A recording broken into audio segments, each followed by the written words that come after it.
Hello everybody, welcome back to Pokemon White. So in the last part we captured the legendary Verizon. And as you can see, we have now started making our way through Twist Mountain.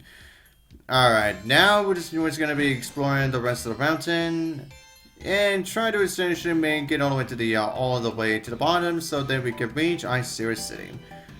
Now, and I guess I should say as well, for this mountain itself, now here's the thing, now we get Boldore number 3. Oh yeah, here's one thing that I'm now gonna be counting. I'm now going to be counting how many boulders that we're going to be encountering throughout this whole Twist Mountain. Now, I'm not going to be counting the wild boulders since you can easily just skip out on those if you just utilize your repels.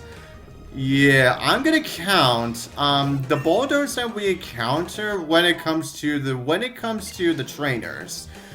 Yeah, and we're gonna see how many boulders that we battled in total when it comes to this whole mountain. Cause like I said, we're gonna be finding a bunch of them. We're gonna be finding a bunch of them in this mountain. But anyways, that's what Thomas learned Flail, and I'm gonna pass on that. Yeah, I'm definitely not gonna have my Science Baton learn that move anytime soon. But anyways, anyway, what's everyone now? Anyways, everyone now, as I was saying, now with a Twist Mountain actually becomes way more different, when you are going through this place during the whole winter season. Now, during the winter, the outside of the mountain becomes entirely filled with snow that it essentially allows you to skip past essentially the majority of the exploration of the mountain and just head towards the bottom like immediately. Yeah. So if you don't want to bother with dealing with anything, then you can essentially just wait until actual winter, so that you can essentially skip past the majority of the majority of the stuff that is within this mountain. And also during winter, it is now just like with Route 7, yeah, you could definitely counter Cubchoo's more easier during winter, as well. So yeah, that is essentially another reason for you to go for this mountain during winter. Now, and I guess I should say this as well too. Now there are going to be some areas within this mountain that can or cannot be accessible when it is winter or not. Yeah, meaning that if you want to essentially get everything in this mountain, you're essentially gonna have to wait until like when it gets to at least winter, and also not winter, just so you can try to actually get, so that you can actually try to get everything. Yeah, now, which may take a long time to do. Yeah, let's just say, for example, if you're going for this mountain the first time, for example, if you're going for this mountain the first time during let's say for example spring, and if you want to get access to the other areas of this mountain during the winter, you're gonna have to wait until for 3 months in order for you to be able to do that. And here's Boldore number 4. But anyways, yeah, which is why I am not gonna spend that much time on this mountain. Yeah, I'm gonna try to do the best I can to try to get as much as I can during our first visit. Then I'm not gonna come back here until Yeah, I'm definitely not coming back until we actually get to post-game. Now what I mean by that is, there's actually something special that you can do in this mountain during a post-game. Oh, and now we have Boldore number 5. Yep, the same guy had 2 Boldores. Oh god. 5 freaking Boldores already. Yeah, and we're not even like, we're essentially like about 10, like, more than 10 minutes into this mountain, and we've already encountered 5 freaking Boldores from trainers. Like, jeez, guys, can you knock it off? But anyways, now Krokorok's now level 40, which I want to say is the right time, is when the level that Krokorok needs to be if he wants to evolve again. And as you can see, he now wants to learn Foul Play, which I will gladly learn over Assurance. Yeah, Foul Play is probably not going to utilize as much as Crunch, but it will still get utilized somewhat. And now we're getting Boldore number 6. Oh my god, he seriously had 3 of them. When we already had 3 other Boldore encounters already. Like, my god, guys, can you stop? Can you not get off with the Boldores? My god. Yeah, I get it. Boldores are very common in this mountain, but did you have to utilize only Boldores? Come on. Anyway, go easy on the Krokorok. Yeah, right. As if. But anyways, now it's time. Krokorok is now evolving into what I consider the best Gen 5 Pokemon ever.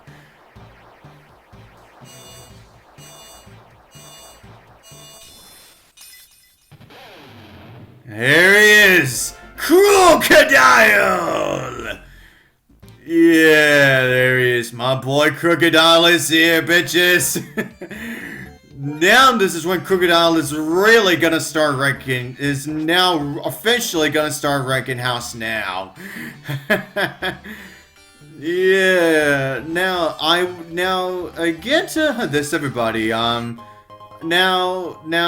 Before these games were released, I actually originally I wanted to utilize the Sandile way before these games were released.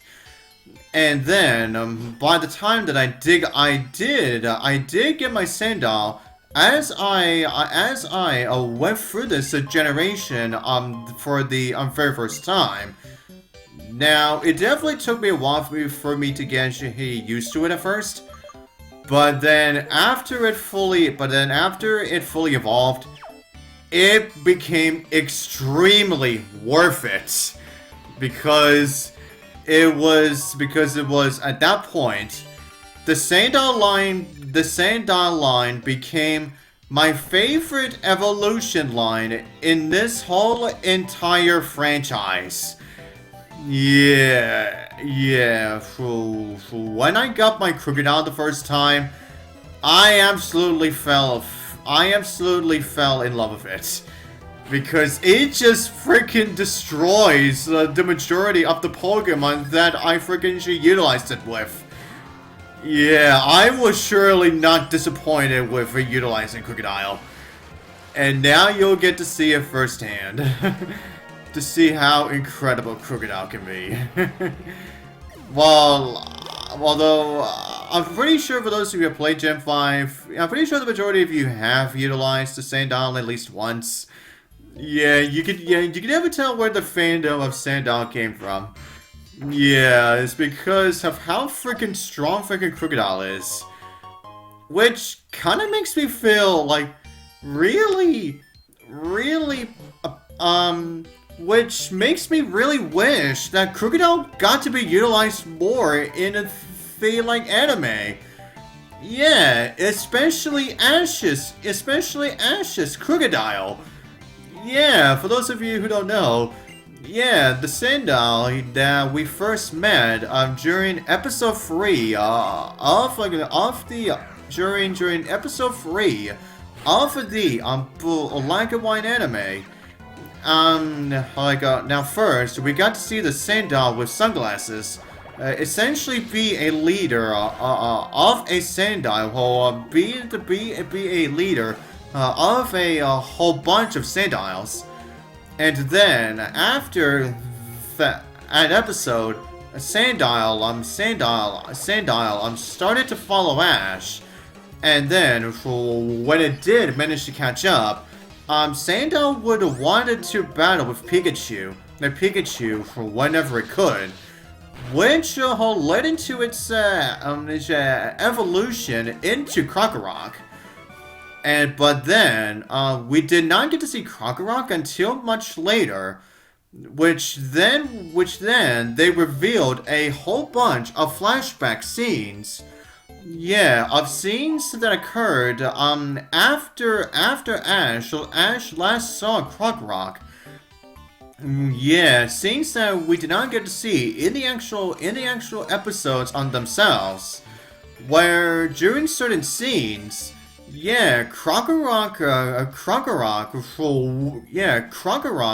was still there, was still following Ash at the time, and also that same Krokorok was the main reason why that Clink in Chargestone Cave actually got its gear stuck with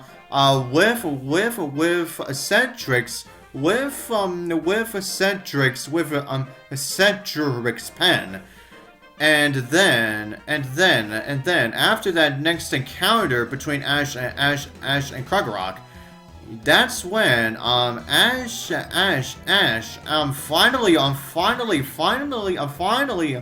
finally caught it. And get this, yeah, out of all of the, yeah, despite the many Pokemon that the many Unova Pokemon that Ash got, Krokorok was actually Ash's last catch, in the Unova series. And now, but considering that, as I said, Ash utilized so many friggin' Pokemon during that whole series. Yeah, I mean, we didn't really get to see Krokorok that much. Yeah, even after it evolved to the Krookodile. Yeah, and it definitely showed off. It was very tough because yeah, after Krokorok evolved, it was able to defeat Iris's Dragonite. Yeah. And it actually did very well up against some Stefan in the Unova League. And it did get used, and we did get to see Krookodile during the bigger battles. During the big battle up against Team Plasma, and we only really got to see Krookodile one more time in the Black and White anime. Well, before the ending anyway. Yeah, it was when Professor Oak wanted to catch his own, yeah, it was when Professor Oak wanted to utilize his own Rotom. Yeah, and then the ending was when we last saw the Krookodile. And yeah, but of course, then it was until Journeys, of course, brings back every single one of Ash's Pokemon. But however, even though we saw Krookodile during Pokemon Journeys, it was never one of the Pokemon that Ash got to utilize during those last 11 episodes. Where Ash kept on rotating his team around. Yeah, apparently Krookodile was not one of. Unfortunately, Krookodile was not one of them that got to be rotated around. Yeah, but anyways, after Ash Krookodile, after the Black and White anime, we did get to see only like Krookodile only like once or twice during the other series. Well, I'm not counting Journeys, considering that. Yeah, only Ash's Krookodile was the only Krookodile that we saw during Pokemon Journeys. Now, we did get to see Krookodile once during the Akala Los anime. Yeah, and it was faced off when it. Yeah, we did get to see it face off against a Rotom. Then we saw a Krookodile being utilized by Nanu during the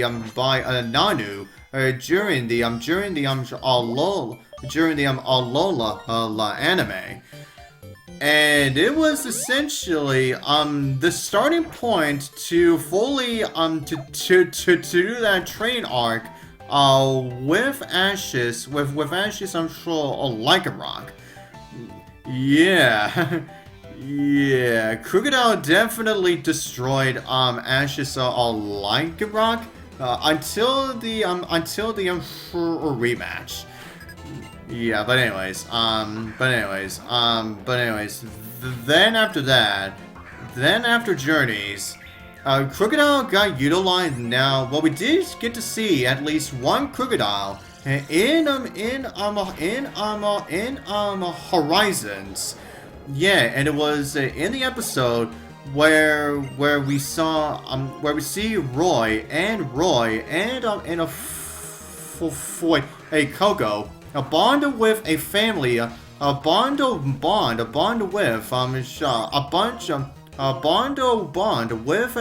family of Sandiles, with a mother Krokorok and a father Krookodile in the English dub. Now, what I mean by that is, for those of you who have not seen that episode yet, that Krookodile in Horizons actually gets some very different eyes to it. Yeah, actually gets some different eyes. Not like any other Krookodile that we've seen before. Yeah, and its eyes definitely look like it's. Yeah, and if you look very closely, you could definitely tell that Krookodile actually had eyelashes. So that would make you automatically think that Krookodile is a female, but actually it's not. But in the English dub, it's not. Yeah, which is why I find that extremely odd to me. It's like, why? Yeah, I just don't get it. But anyways, yeah, that right there's the only times I've ever really got to see Krookodile in the anime. But anyways, now we're done talking about him for now. And now, with this guy, while he may not seem extremely important now, but however, during post-game, he will be. Yeah, this right here is the main reason why I said that we will be going back to Twist Mountain during the post game. But I'll talk about it when we actually get to that. But anyways, as you can see here, yeah, now we have a little area that actually involves a certain Pokemon that you can only get in post game anyway. But anyways, as you also saw, we now also get a very good TM. That being a Flash Cannon. Yeah, now we can definitely now we can really give those ice types a real walloping. Yeah. Now we could give the ice types something to really fear about. And something that's really definitely going to be useful as you get into the Ice Series gym. But as everyone, I think I'm going to stop for here. And so, we're going to continue on with the next part. And so, till then, I'll see you guys next time.